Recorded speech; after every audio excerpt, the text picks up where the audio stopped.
피해자 코스프레? 그게 나인가? 라는 생각이 들기 시작했었어요. 제가 울거나 또는 이제 화를 냈을 때 공감받은 기억이 없더라고요. 왜 나는 남 탓을 하고 이렇게 불평이 많을까? 춤을 춘다는 건 조금 옛날의 나로 어린 시절로 돌아가는 게 아닌가.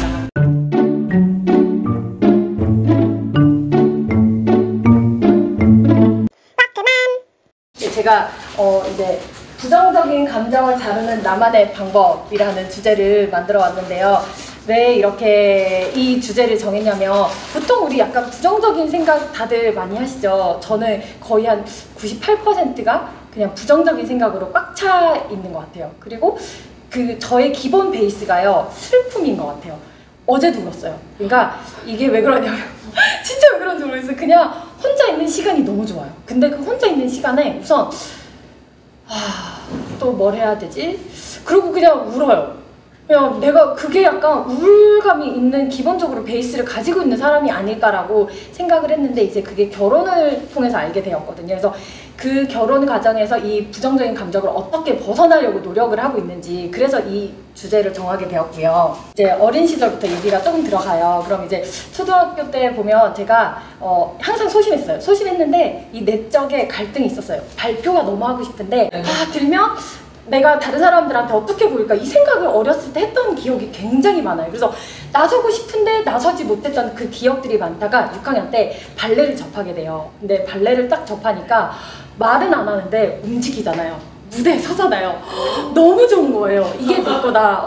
말은 하지 않지만 내가 주인공이 된 기분이 너무 좋아서, 그때부터 존재감을 조금 어떻게 표출하고 싶었던 욕구가 있어서 무용을 접하면서 자신감과 자존감이 완전히 되게 올라갔었어요. 그래서 발레를 전공을 해야 되겠다. 그래서 전공을 하면서 중학교까지 들어갔는데, 중학교 때 혹시 기밑 3cm 머리 다 자르셨어요?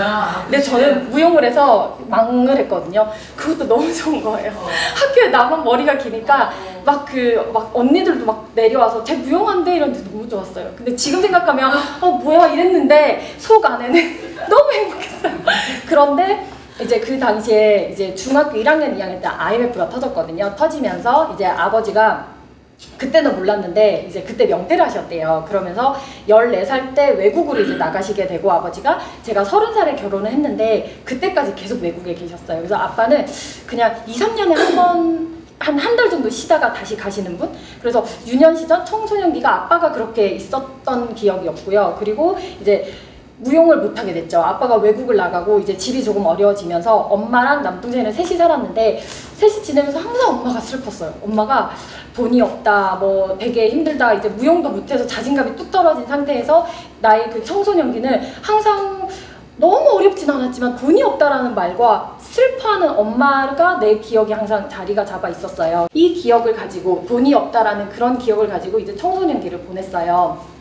그걸 보내다 보니까 다른 사람을 눈치 보는 게 조금 많이 생겼고, 그리고는 고등학교를 갔는데 제가 생긴 거는 모범생인데 공부를 되게 못했어요. 그래서 대학은 가고 싶은 거예요. 인문계면 다들 대학 가기 위해서 공부를 하는데 너무 안 돼. 머리가 잘 안 되는 것 같고, 그리고 대학은 가고 싶고, 그리고 친구들이 보면 공부를 좀 해요. 그래서 그 친구들을 따라갈 수가 없는 거예요. 제 마음속에는 무용을 하고 싶은 그 욕구가 계속 있었지만, 이제 돈이 없으니까 중학교 때 무용을 했던 친구가 전화가 온 거예요. 그때 핸드폰도 그때 한참 생길 때였어요. 전화가 왔는데 학원 원장님이 학생을 구하는데 작품비를 받지 않고 매달 30만 원의 학원비만 내고 대학 갈 사람을 찾는다는 거예요. 작품비가 그 당시 500에서 한 1000만 원이었거든요. 근데 그런 돈이 없어서 무용을 못했던 거였는데, 그건 정말 저를 위한 거잖아요. 그래서 길이 열렸구나. 그리고는 고2 때부터 무용을 학원에 이제 등록을 해서 이제 무용을 하게 되는데, 입시를 이제 2년 동안 준비를 해서 대학을 가야 되니까 정말 빡셌어요. 근데 한두 달은 선생님께서 되게 잘 그냥 기본기를 가르쳐야 되니까 그래 이렇게 했는데, 한 두세 달이 지나가니까 선생님이 본색을 드러내기 시작을 해요. 그러니까 때리면서 배우기를 시작을 해요. 망을 하고 있으면 거의 뭐 맨날 막 이렇게 막 하고, 그리고 우선 앞에 왜 북 장구가 있으면 화가 나거나 배우는 도중에 그냥 날라오고. 근데 그 당시에 나는 돈이 없고 어려운 상태에서 무용을 했고, 그리고 맞으면서 예술은 배워야 돼 라고 또 엄마한테도 그때도 말하지 않았고요. 그냥 1시간씩 선생님이 화가 나면 내가 뭘 잘못했는지도 모르지만 그냥 이렇게 고개 숙이고 2~3시간 있는 거는 그냥 좀 기본으로 생각을 하고 그 고등학교를 또 보냈어요. 그러니까 항상 위축되어 있고 좀 주눅이 든 상태에서 대학을 갔는데 내가 무엇을 원하는지가 잘 모르겠더라고요. 그래서 이제 학교를 졸업할 때가 되니까 되게 신기하게 일기로 석사가 생긴 거예요. 그 말 잘 듣잖아요. 시키는 대로 하잖아요. 교수님이 데리고 다니기 되게 편했어요. 그래서 그냥 바로 석사로 뭐 들어갔어요. 근데 석사를 졸업하고 이제 또 뭘 하지 않은데 또 박사가 일기로 생긴 거예요. 제가 졸업할 때마다 일기로 계속 뭐가 생겨서 박사까지 하게 돼요. 근데 박사 논문을 쓸 때쯤 되니까 그때가 딱 29, 30살이 되더라고요. 10년 동안 학교 생활을 하면서 내가 뭘 원하는지, 춤을 추고 싶은지, 뭐 안무가가 되고 싶긴 한데 뭘 해야 될지를 모르겠는 거예요. 그러니까 논문 주제가 정해지지가 않는 거예요. 그래서 그때 언니가 말했어요. 너가 원하는 게 무엇인지를 찾아야 된다. 내가 중심이 없다 보니까 언니한테 항상 물어봤어요. 언니 어떻게 할까 저렇게 하면 언니가 네가 하고 싶은 걸 해 라고 말해주는데 내가 하고 싶은 거를 고민했던 그 시기였던 것 같아요. 그래서 그때 무용을 그만둬야겠다라고 다짐을 했는데 또 자존심이 있어요. 자존심이 있어서 실력이 없어서 무용을 그만뒀다? 이게 너무 부끄러운 거예요. 지금 생각하면 왜 그랬는지 모르겠어요. 그래서 결혼을 해야겠다 하는데 또 마침 남자친구와 결혼을 해야 되는 상황이 막 이게 되더라고요. 그래서 30살에 결혼을 하게 돼요. 결혼을 하면 저는 인생이 정말 행복할 줄 알았어요. 그 모든 게 그냥 애만 키우면서 그냥 편안하게 살 줄 알았어요. 딱 결혼을 했는데 아이가 바로 생겨서 아이를 낳았는데 이제 여기서 보면 아이의 울음소리를 듣기가 힘들었어요. 그래서 아기가 딱 울기 시작하면 그냥 죽어버리고 싶은 거예요. 그냥 도망가고 싶고 달래지지도 않고요. 뭐 우유도 잘 안 먹고 신생아가 잠을 안 자요. 그래서 이 화가 남편한테 가는 거예요. 남편이요 너무 얄미웠던 게 남편 최선을 다해서 애를 달래는데 남편이 애를 못 달래는 거예요. 근데 남편의 잘못이 아니잖아요. 이혼을 하자고 이제 싸웠는데 그때 제가 무슨 생각을 했냐면 이렇게 착하디 착한 나한테 이혼이라니. 나는 화도 안 내고 나처럼 이렇게 남의 말 잘 듣고 너를 위해서 맨날 밥하고 애기 케어하는 나한테 어떻게 이혼이란 말을 해? 라는 말을 하는 순간 그때 무슨 생각이 들었냐면요. 인터넷에 그런 말이 있었거든요. 피해자 코스프레? 그게 나인가? 라는 생각이 들기 시작했었어요. 그냥 모든 사람이 나를 피해주는 것 같다는 생각이 들기 시작하는 거예요. 아들도 나를 피해주는 것 같고 우는 아이도, 남편도 나를 피해주는 것 같고 당연히 시댁은 뭐 말할 것도 없고 나를 다 피해주는 가해자로 계속 받아들이는 것 같다는 생각이 하기 시작했고 그 당시에 그 3년 그때부터 나의 이 화를 찾기 시작하기로 마음을 먹어요. 이 아이의 울음소리와 내가 왜 이렇게 힘든지, 왜 부정적인 생각이 가득 차 있는지 찾기 시작하면서 이제 트라우마라는 거에 대해서 이제 명상을 공부를 해요. 그냥 명상도 뭐 어디 가서 배운 건 아니고요. 집에 아이랑 있어야 되니까 잘 때마다 유튜브에서 명상을 듣는데 명상을 하다 보니까 이 아이의 울음소리가 왜 그런지 계속 파고들다 보니까 어렸을 때 제가 엄마한테 제가 울거나 또는 이제 화를 냈을 때 공감받은 기억이 없더라고요. 근데 엄마가 막 때리거나 이러시진 않으셨어요. 그런데 내가 불편한 감정을 드러냈을 때 한 번 더 아유 그랬구나 그러지 이게 아니라 맨날 화를 내면 나는 계속 징징대는 아이 그 기억밖에 없더라고요. 그래서 그래서 공감받지 못한 내가 아이의 울음을 좀 견디기 힘들었구나라고 나 스스로가 인정을 하니까 마음이 조금 편해지더라고요. 그러니까 선생님들한테 맞으면서 10년 정도 남한테 맞으면서 배웠던 것들 이것이 이제 계속 다른 사람 눈치를 보는 거예요. 그 다음으로 이제 떠오르는 게 제가 계속 남 탓?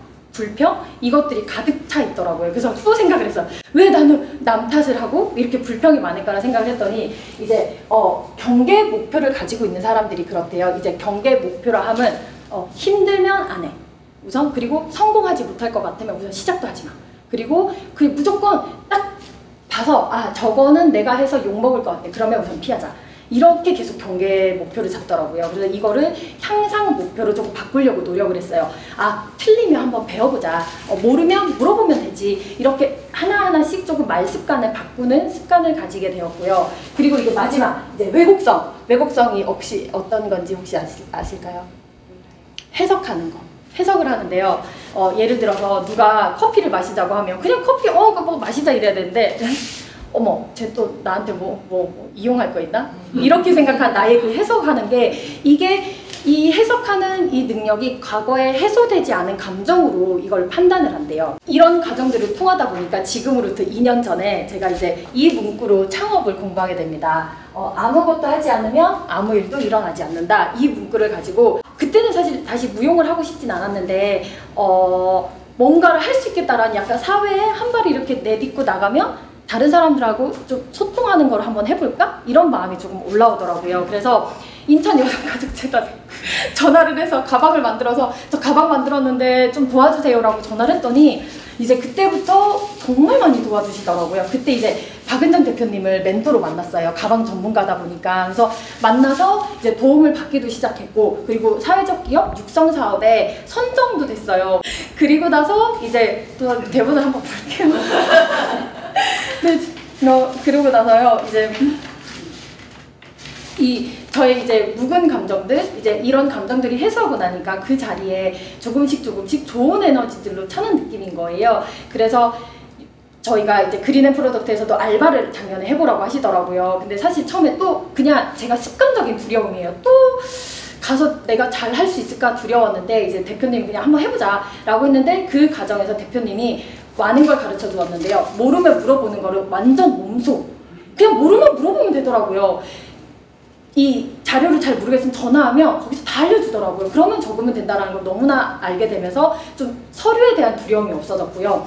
그리고 독서 모임이 있어요. 유치원에서 엄마들 모임. 사실 그 모임도 피해 다녔어요. 특히 저 언니. 그 부대표님이 놀이터에 가면 장학을 하고 계시는데 정말 너무 막 맨날 무슨 독서 모임을 나오래요. 근데 내가 언니 알았어 하는데 속으로 아줌마들인데 왜 가? 맨날 이렇게 피해 다녔는데 그것도 한번 나가보고 싶더라고요. 뭔지 들어보고 싶었어요. 그래서 독서 모임도 용기를 내서 나갔는데 또 저와 비슷한 엄마들이 너무 많은 거예요. 막 울고 웃고 다들 뛰어내려 죽을라 하고 뭐 이런 얘기를 들으면서 이게 공감을 하면 조금 마음이 좀 치유가 되나? 약간 이런 생각이 들기 시작했던 것 같아요. 그냥 결국엔 또 춤이 추고 싶은 거예요. 또 무용을 해보고 싶고, 그리고 무용을 하고 싶은데 방법을 잘 모르겠는데 내가 했던 무용을 그냥 지워버리고 그냥 저희 6학년 때 약간 무용을 그만뒀었잖아요. 그때로 제가 멈춰있는 기분이 드는 거예요. 그때로 돌아가서 내가 다시 춤을 춘다면 뭘 할 수 있을까 찾았더니 이제 힐링 커뮤니티 댄스라는 자격증이 있더라고요. 우선 이제 춤을 배운다고 하면 댄스 포트나 이거 배우잖아요. 동작 1, 2, 3, 4, 5, 6, 7, 8 한다면 여기서는 그냥 눈을 감을 때가 많아요. 감고 내가 어떤 걸 움직여 볼까? 이게 머리로 생각하는 게 아니라 그냥 발바닥이 지금 닿고 있는 것부터 감각을 느껴보고 그냥 팔이 들고 싶으면 팔이 들고 그 다음에 무릎을 구부리고 머리? 이걸 한번 연결해 볼까? 머리? 뭐 이런 식으로 연결을 하면 움직임이 되더라고요. 근데 항상 되게 대단한 동작, 다리 찢기 이런 걸 배우다가 이것만 해도 춤이라고 하니까 제가 여기서 자유를 느낀 거예요. 이거를 자유를 느끼면서 나를 조금 표현하는 느낌이 들더라고요. 그래서 제가 슬펐던 이유가 아마 이 20년 정도 이제 10살부터 이제 30살 결혼하는 이 기간 동안 표현을 하지 못해서 아마 슬픔이 내 안에 있는 게 아닐까라고 저는 춤을 추면서 느꼈어요. 춤을 추는 건 내가 나를 돌보는 일이다라는 마음이 올라왔어요. 저는 그래서 나를 돌보는 시간이라고 제가 정하게 되었고요. 그리고 제가 이거 저희 딸인데요.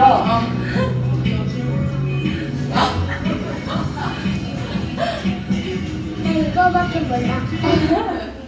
이게 제가 조금 놀란 게 그냥 매장에서 사람들이 많은데 노래가 나오면 갑자기 이러길래 제가 핸드폰을 켰어요. 근데 춤을 춘다는 건 우리 어릴 때 남이 뭐라고 하는 거 없이 그냥 춤추고 있으면 춤추잖아요. 근데 우리 지금 사실 그렇게 못하잖아요. 저도 춤을 춘다고 하지만은 사실 눈 시선이 많이 신경 쓰이거든요. 근데 춤을 춘다는 건 조금 옛날의 나로 어린 시절로 돌아가는 게 아닌가. 어린 시절로 돌아가서 이 춤추는 순간만큼은 자유로워서 내가 조금 나를 표현하고 그런 시간이 되지 않았나. 이 아이를 보면서 전 많이 느껴요. 그래서 아이로 돌아가는 시간을 만들고 싶어서 오늘 수업을 준비했고